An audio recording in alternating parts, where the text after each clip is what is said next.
Esta semana, Omar García Harfuch reveló los detalles de una operación que llevaba años funcionando en silencio, una red que el cártel de Sinaloa construyó no con sicarios ni con camiones blindados, sino con algo que nadie estaba buscando, con mujeres jóvenes y con un hombre de 51 años, ciudadano estadounidense, que se jactaba de lo que les hacía. Hoy un jurado federal en Texas acaba de dictarle cadena perpetua, pero antes de llegar ahí, necesito contarte 4 cosas que esta condena revela sobre cómo opera el cártel de Sinaloa en suelo estadounidense. La primera tiene que ver con el método exacto que usaban para reclutar a esas mujeres y volverlas invisibles para las autoridades. La segunda tiene que ver con lo que encontraron dentro de su red de distribución en Harlingen, Texas. La tercera tiene que ver con el testimonio que lo destruyó en el juicio y que él nunca esperó. Y la cuarta, con lo que todo esto revela sobre cómo el CDS opera hoy, a miles de kilómetros de Sinaloa, sin que nadie lo vea venir. Y antes de entrar, necesito pedirte que pienses en algo. Si en tu familia o entre tus conocidos hay alguien que haya perdido a alguien por sobredosis de fentanilo en los últimos años, lo que vas a escuchar hoy no es una noticia lejana, es la explicación de cómo llega esa droga, quiénes la mueven y cuánto le cuesta a alguien que sabe exactamente lo que hace.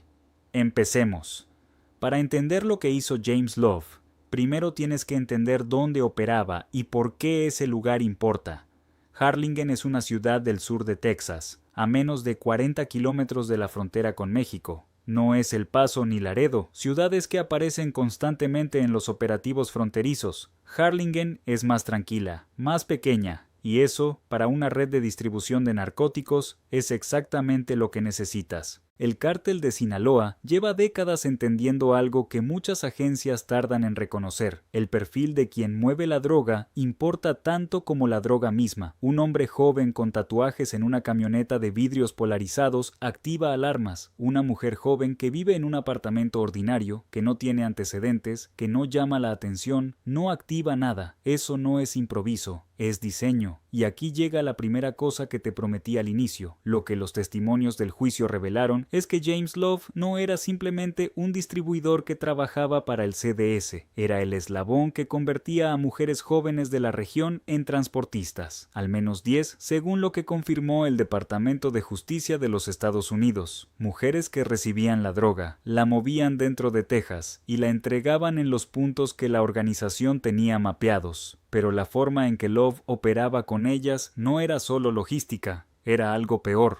Los testimonios revelaron que Love se jactaba, que presumía de su método, que describía cómo les introducía metanfetamina a las mujeres que utilizaba, no como parte de un trato, no como compensación, como mecanismo de control. Para un momento aquí, piensa en lo que eso significa. El cártel de Sinaloa no solo exporta droga a Estados Unidos, exporta el método completo, la estructura, la lógica de control, y encuentra a personas como James Love, ciudadanos estadounidenses, sin el perfil de un narcotraficante convencional, que replican esa lógica en territorio que las autoridades mexicanas no pueden tocar. Eso no es un detalle menor, es el núcleo de lo que Harfuch ha señalado repetidamente sobre cómo funciona la expansión del CDS fuera de México. Sigamos. Love tenía 51 años cuando lo arrestaron. Era residente de Harlingen. Según las investigaciones del Departamento de Justicia, no era un operador nuevo. Tenía su propia red de distribución ya establecida. Lo que hace que su caso sea diferente a miles de casos de tráfico que pasan por las Cortes Federales de Texas es exactamente eso. No era un mula, era una estructura. El Departamento de Justicia lo describe así en su informe. Fue contratado inicialmente como conductor para transportar droga del cártel de Sinaloa, pero el cargamento de Love era uno de los muchos envíos que realizaba esta rama de la organización. Es decir, había una cadena. Love era un nodo, no el origen, pero era un nodo que había crecido, que había construido su propio nivel de operación por encima del simple transporte, y eso lo convirtió en objetivo. Y aquí llega la segunda cosa que te prometí. Lo que encontraron cuando desmantelaron su red fue la confirmación de algo que los analistas de seguridad llevan años documentando. El CDS no necesita presencia física masiva en territorio estadounidense para operar. Necesita personas como Love, ciudadanos locales, con acceso local, con conocimiento local, que actúan como la cara visible de una organización que permanece invisible. La droga que Love movía era una combinación de metanfetamina y fentanilo, y eso tiene una dimensión que vale la pena detenerse a analizar. porque no es casualidad.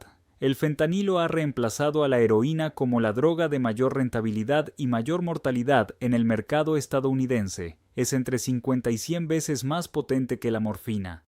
Se puede producir en cantidades pequeñas con un impacto enorme, y se puede distribuir mezclado con otras sustancias sin que el consumidor lo sepa. El resultado de eso está en los números.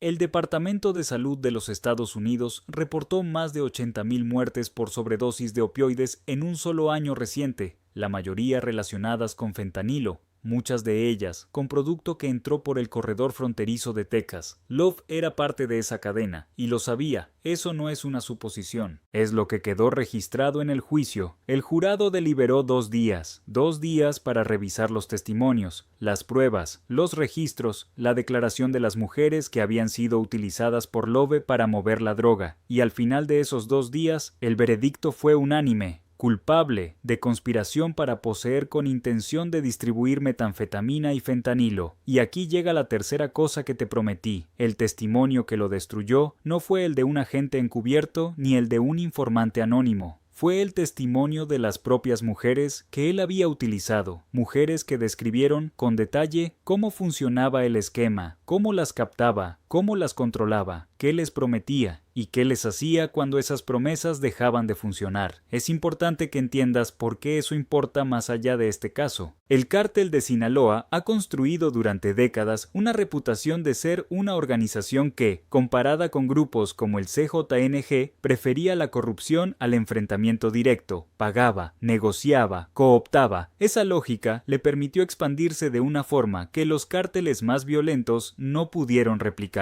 Porque la violencia genera respuesta, la corrupción y la infiltración son más silenciosas. Lo que el caso de Love muestra es que esa misma lógica aplica en suelo estadounidense. No envías soldados, envías estructuras, personas que ya están ahí, que ya conocen el territorio, que ya tienen relaciones, y les das el producto y el método. Esa es la red secreta que Harfuch ha estado documentando. No es una red de capos con escoltas, es una red de personas ordinarias en ciudades ordinarias que mueven cantidades extraordinarias de droga. Suscríbete si llegaste hasta aquí. Lo que acabo de contarte es algo que la mayoría de los medios traduce en un titular de 2 líneas. Este canal existe para que entiendas el mecanismo completo, no solo el resultado. Si eso te parece valioso, el botón de suscripción está ahí. No cuesta nada y hace que el trabajo valga la pena. Sigamos, porque la cuarta cosa que te prometí es la que más importa, y es la que conecta este caso en Texas con lo que Harfuch está señalando sobre la expansión del CDS desde México. El juicio de Love no fue solo el juicio de un hombre. Fue la exposición pública de un método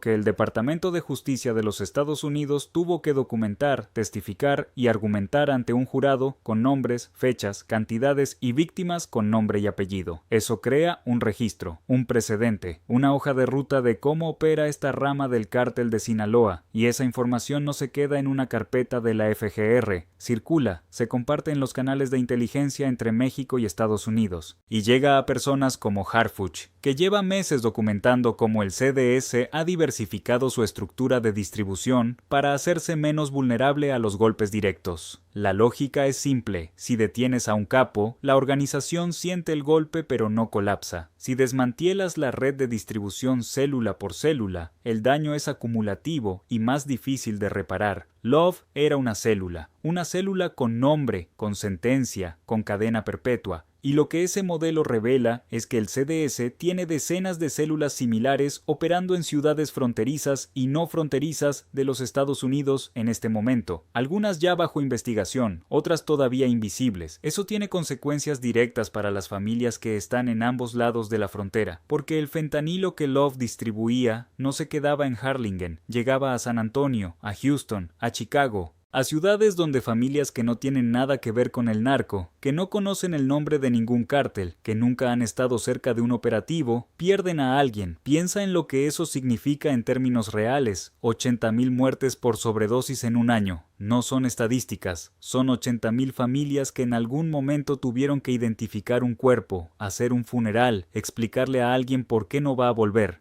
Y detrás de una parte significativa de esas muertes, hay una cadena que pasa por personas como James Love, que en este momento cumple una condena de cadena perpetua en una prisión federal de los Estados Unidos. El sistema funcionó, esta vez. Pero funcionó porque las mujeres que él usó tuvieron el valor de testificar, porque un jurado de 2 días decidió que los testimonios eran suficientes, porque el Departamento de Justicia tenía el caso construido, y eso no siempre pasa. Lo que Harfuch ha documentado es que por cada James Love que llega a juicio, hay estructuras similares que nunca llegan, que operan en el silencio que les da ser ordinarios, ser invisibles, ser exactamente lo que nadie está buscando. Eso es lo que hace que este caso importe más allá de los titulares. No es la cadena perpetua de un hombre en Texas. Es lo que esa condena revela sobre cómo una organización que nació en Sinaloa ha aprendido a operar en un país que no es el suyo, con personas que no tienen pasaportes mexicanos, moviendo producto que mata a decenas de miles de personas al año y aprendiendo a hacerse más pequeña para ser más difícil de ver. Dale like si llegaste hasta aquí y comparte este video con alguien que todavía piense que el narcotráfico es un problema exclusivamente mexicano, porque lo que acabas de escuchar pasa a 40 kilómetros de la frontera, en ciudades de Texas, con ciudadanos estadounidenses, con mujeres jóvenes que nadie estaba buscando. El próximo vídeo voy a contar algo que va a cambiar la forma en que ves los operativos en los puertos de entrada de México. Harfuch tiene información sobre cómo el CDS utiliza rutas que nadie estaba vigilando, con un método que los escáneres no detectan. Cuando termines de escuchar eso, nunca más vas a pasar por un retén fronterizo sin pensar en lo que no se ve. Nos vemos ahí.